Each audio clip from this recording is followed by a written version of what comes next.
Police in St. Catherine are currently processing a scene at the Gregory Park Primary School in Portmore in the parish where at least one person was shot and injured in an alleged shootout at the school compound. According to information received from the police corporate communication unit, no deaths have been confirmed. It is being reported that the shootout involved gunmen from the area and law enforcement. More details to come. One man was fatally shot during a reported shootout with police in Gregory Park, St. Catherine on Thursday.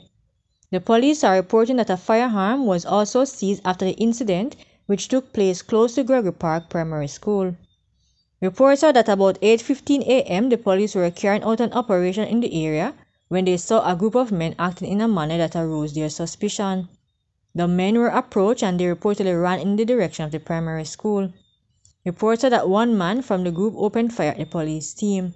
The fire was returned and the man was fatally shot. The other two reportedly managed to escape.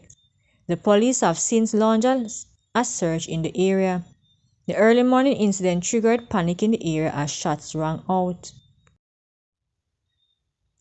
A 67-year-old vendor was shot dead in Coronation Market, downtown Kingston on Wednesday morning.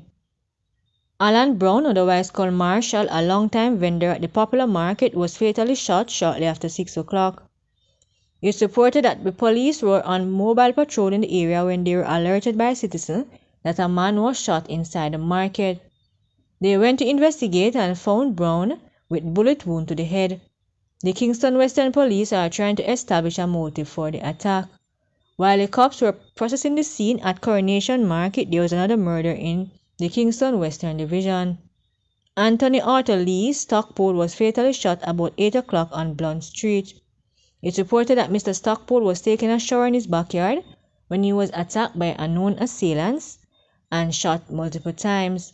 He was rushed to Kingston Hospital where he was pronounced dead.